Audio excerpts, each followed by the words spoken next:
Ladies and gentlemen, are you ready for a top tier, high skill, cream of the crop level match between two of the best players in the world, duking it out in a tournament game on one of my favorite maps of all time? Well, then you need to sit down and watch this match. Close your other tabs. I know you're watching other tabs, don't do it. Focus on this game. Mangs commands you. You gotta listen. So, this is a game from the Master League tournament, a tournament hosted by yours truly, featuring 50 plus of the best players in the world duking it out with insanely long timers, ensuring that they have time to make optimal plays, which is also a reason why these matches take forever to get done, but it is very exciting when they do. So, the two players which we will be watching today is Nonova. He has been featured on this channel before. Deejus has also casted, I believe, a few of his matches. Incredibly skilled player. I was supposed to do a replay commentary with him, but we had some internet issues, so we had to postpone it. But he is just an overall incredibly strong player. One of the best on the site. Almost 1500 MMR. Just really solid player. Also has a Days of Ruin quote on his profile, which is bonus points for me. And he's going up against one of my personal favorite players of all time, Deadefs. He is a regular in the Advanced Wars Grandmaster Live tournament. Personally, I think he's like top 10 at least, maybe top 5. He is just incredibly skilled, takes games against pretty much anyone he goes up against. Almost never see this guy loses. He's just like almost unbeatable. He just kills everyone he goes up against. So very exciting whenever I get to cast a Deadefs game. And they are playing on, as I said, one of my favorite maps of all time, A Brush with Death. I love this map so much. Featured it on the channel countless times. Just such a fun, dynamic match. It is up there with Caustic Finale in how entertaining the games on it are. Never a boring game on A Brush with Death. You have this insane base race setup where both players fight like a match, separated by a pipe seam in the middle. And this player's job is to attack this base. This player's job is to attack this base down here. And you also have these half islands, though sadly they don't see that much play. Players generally don't consider it worth it to build a black boat and like start firing infantry. So it is a little bit sad, but sometimes you will see it. I am a staunch believer in the black boat opener, but a lot of pro players disagree with me. And I mean, this map is also built for pipe runners. Like you can build a pipe runner here, move it over here, and lock down this base. It almost never happens, but sometimes it does. And if we look at the rules for this match, you can see they did have very long timers, 5 days plus 3 per turn. This is like global league level timers, so this is one of the reasons why it takes so long. But stealths are not banned on this map. So stealths are not banned. Why are they not banned? Well, because the airport isn't really available right away, thanks to these missiles. However, once you build a rocket and you take out the missile, you can now build stealths. And once you take down the missile, the opponent has to take down the missile, because if one of you gets stealth fighters out, the stealth fighters can go like, and then it's a win condition, so you kind of have no choice. But this usually doesn't happen until like maybe day 10, 12-ish. So for the first half of this game, it's mostly going to be a ground battle. Now the CO picks interesting matchup right here, one of my favorite matchups of Tier 3. Deadefs decided to pick Drake. Nonova picked Kindle. Normally, this matchup is heavily favored for Drake. Maybe not heavily, but Drake definitely has an advantage against Kindle in Tier 3 because his superpower is a lot better than her power. We almost never see High Society being popped by Kindle.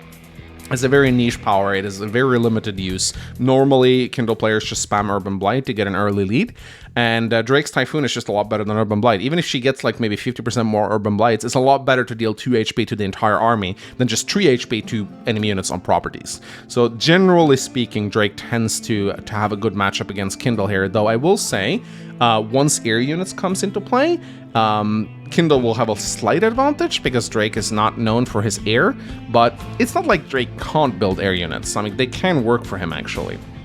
But generally speaking, looking at this matchup right now, I would favor Deadefs. I think he's the stronger player, and I believe he made the better pick.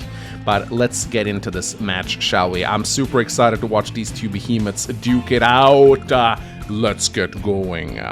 So, I'm viewing this replay on the site again. Nice to see that the site keeps getting updates. It's a lot more stable than it used to be, and it's just more fun to watch replays on the actual site, get the cute little sound effects and stuff like that. So hopefully, I'm still using a lot of plugins for the sounds and stuff. I hope that they eventually get added in to the site itself. I believe they have plans to do that, so that's good. So both players are just going to go grab their neutral base on their strong side. So how this game map works is that this is Dedev's strong side attacking Nonova's weak side. This is Nonova's strong side attacking Dedev's weak side. And you have these islands right here with bases on them, but sadly, once the properties here are captured, the islands tend to be left alone because, as I said, players just don't consider black boats worth it. It's too big of an investment. I personally love building black boats, but pro players do not. Dedevs opens up artillery on his strong side right here. Artillery is so good on a brush with death. Like, you can position them right here to deny this property. You can position them. There's just like these rivers right here. Makes for such interesting artillery plays. So it's usually pretty common to open artillery, but Nonova decides to open tank on his weak side, which is a response to this. I mean, you do need some vehicles to defend early on. So Dedev's now moving his artillery. His goal is to try and deny this property. He's going to like deny it with this infantry and put the artillery here and make sure that Nonova doesn't get it, which is a very smart play. Dedev's opening up a tank on his strong side. So Dedev's is going to get aggressive early on. Although in the early game, Kindle does tend to have the advantage because she has a good day-to-day, whereas Drake doesn't really. So let's see what they do. So this is a great play by Dedevs. Now, if Nonova had not taken this building early on, then Dedevs could have denied 2 properties with 1 artillery, which is pretty crazy to do. And he goes for the interrupt here, brings in the tank. Nonova can't really attack this with the tank because then he'll be punished by the artillery and the tank. So he pretty much just has to retreat this infantry right now. This is a pretty common opener on a brush with death. A lot of games go this way. It is worth noting that Nonova also built an artillery on his strong side, and Dedevs built an artillery on his weak side. So Dedevs feeling very confident that he'll be able to defend this attack here with an early game artillery. Nova then builds a tank and a recon, and this signifies that he is about to get aggressive on his strong side. Recon's actually very strong on a brush with death. When you look at the map, you may think that the terrain is like mostly plains, but actually if you notice the pathways right here, the roads, the recons can get to the front like in 2 turns. The shoals, the cities, they all allow recons to move very quickly. Now, Dedev's going for the airport. Of course, he can't really build anything from it yet, but he's still going to take it for the income. And he's building 3, oh my goodness, 4 early game artillery. Dedevs is so cocky right now. He's feeling confident in his positioning. He's not scared of Nonova at all. Nonova is the aggressive early game CO, and Dedevs is just going, yeah, I can defend this. I'm confident. Doesn't even build a tank on his weak side. 2 artillery is all he needs. So you can do this. You certainly can do this. But it requires your positioning to be impeccable. Now, Dedevs right here, he's got to be careful. Of course, Nonova, if the recon, infantry, and tank getting an attack on the city, he can easily break through this wall if he wants to. But Dedevs has the 2nd artillery here nestled in, so that'll be a costly attack for Nonova, and probably one he doesn't want to get. Nonova, right now, pulling back with his infantry. He has to forego this building, starting to capture his comm tower right now. So both players are going to have 2 comm towers, 20% firepower between both of them. So that's incredibly strong. That means walling on a brush with death is very hard to do, because firepower is generally very high on this map. But Dedevs is now moving his units a little bit back, and you see both players kind of being a little passive and like neither of them really, like, at least Dedevs doesn't want to commit to a huge attack here. But I believe with Nonova building a 2nd recon right now, Nonova's about to get very aggressive on his strong side, and Dedevs now builds a 2nd tank because he sees that attack coming. Nonova is now trying to get this property right here. He moves in the artillery, and these artillery are so dangerous right now, and it's particularly this part of the map is such a dangerous map to fight Kindle on, because she loves cities that are adjacent to each other, because that allows her so many opportunities to get that city boosted firepower. Nonova now going a mech on his weak side. Mech on the weak side, some people like it. I know D just hates it, but I personally like it. There's a lot of stuff that this mech can do. It can go in this mountain, go here. You know, it's 3k for a unit that attacks as hard as tanks, and if you're on the defense, you might as well build some mechs, right? They're pretty good defensively, so. Dedevs now playing a little passively on this side. He doesn't want to commit to this attack right here. Want to grab this property first. But he is not about to let Nonova get this city right here. But he's actually putting his artillery first.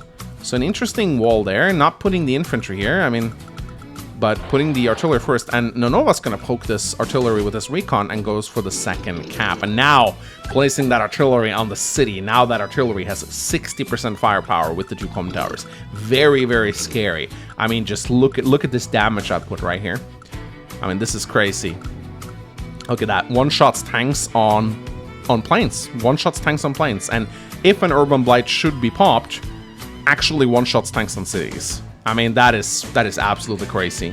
The amount of firepower that Kindle can dish out when she has artillery on cities and tanks on cities. Nonova preparing for an attack by Dedevs, and now Nonova is building a rocket. This means that Dedevs has to respond with a rocket, because as I said, stealths are not banned on this map, which means that once the airports are freed, you have to, like, if you let your opponent get a stealth fighter and you don't, then they'll build a stealth fighter, go like this, block your airport, boom, GG.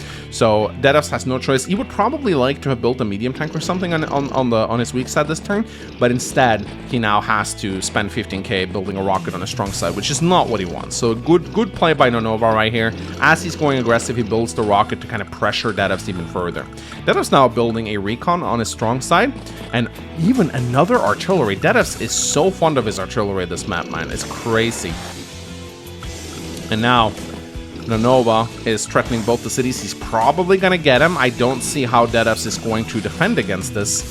And Nonova strengthening his weak side with an artillery. Now Dedevs is going in with the recon. He really does not want to lose these cities. 4 capture points left on the city right here. And Dedevs managed to just barely get it down.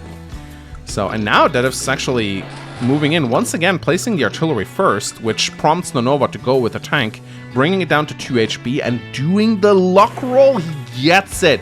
So just want to show you guys, this was a gamble for sure. If we open up the damage calculator right here, and we can see right here that a tank does 75 to 83. So that means that, considering that the tank went down to 2 HP, that means that it can have anywhere between 20 and 29 health left.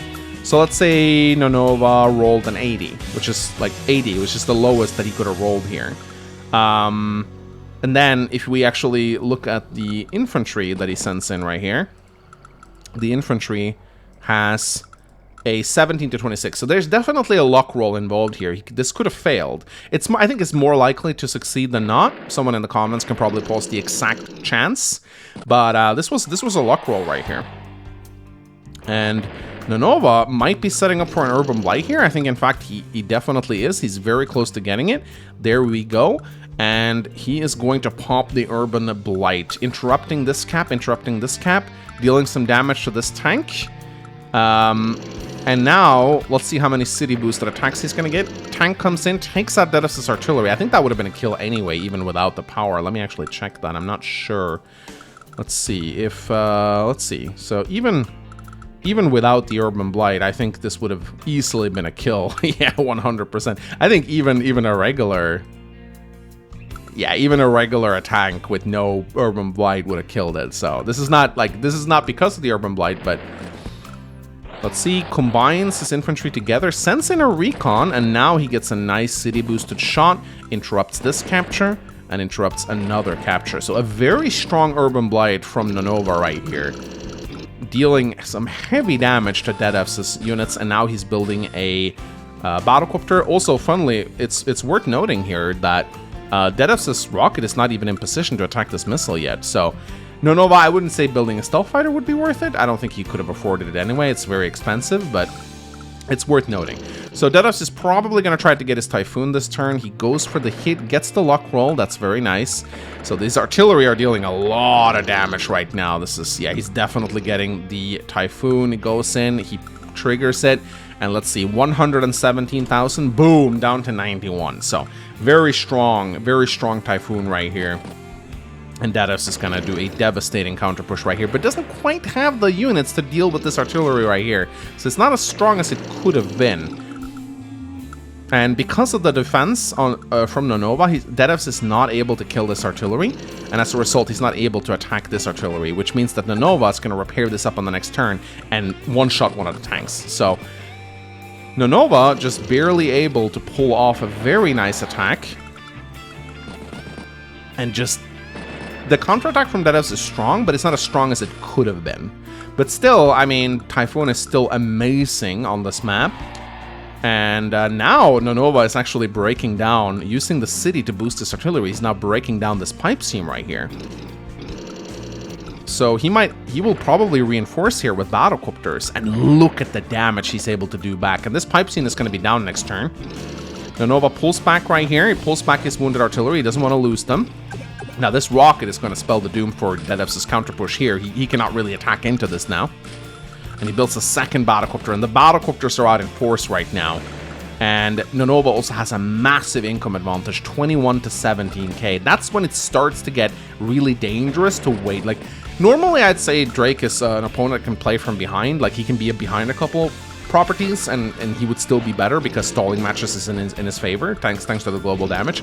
But once your opponent is like 4k ahead of you in a match like this, that's when it starts to really hurt to stall out, because they will just accumulate more value than you over time. Dedevs has to now build anti-air, even though the battlecopters haven't come down yet. He has to build anti-air because these battlecopters very soon will come in, and in fact they're already here. So now they're protecting these, they're now blocking these cross points, which prevents Dedevs from really attacking. So maybe he should have built those anti-air a little sooner. Really well played by Nonova right now. Now he's nestling these units together, getting them repaired. And now he's pretty much going to build battlecopters every single turn now, I believe. And Dedev's now suddenly a little bit on the ropes. He brings down his rocket. He's going to try and shoot down this pipe seam too, so that he's able to kind of reinforce a little bit. But now we're going into sort of like a stall phase where both players are kind of just building up their army. And again, normally I would favor Drake in this kind of play, because Drake just is better due to global damage just getting more and more valuable as the game goes on. But Nova, with his income advantage, it just look like none of us even going to get this property right here, which means he's going to have 22k to 17k right now.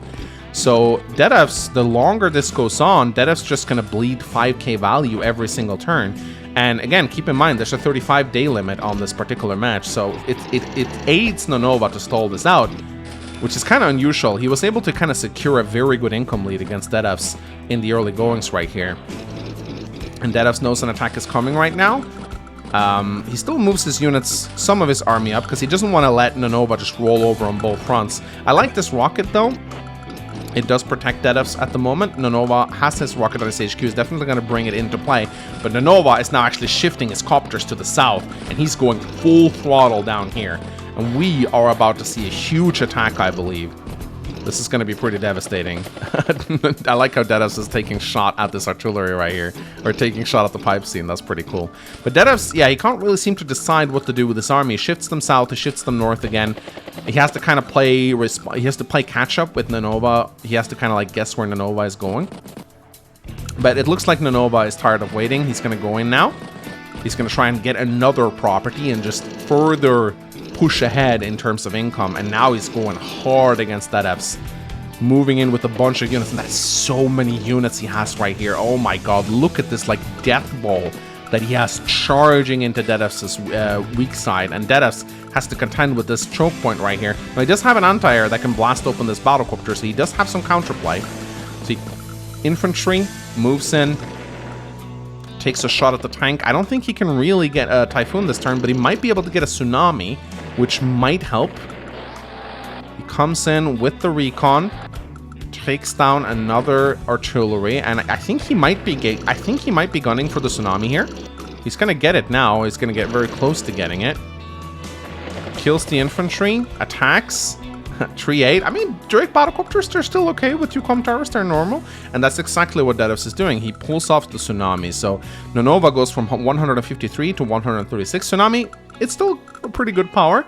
The fuel drain is probably not super consequential right now. Artillery getting a little low, but it shouldn't really be a big deal. So, however, ladies and gentlemen, I think we might see a high society here, and I'm very excited for it, because looking at Nonova, he has his superpower ready. He's got 22 properties, which is when high society starts to become valuable.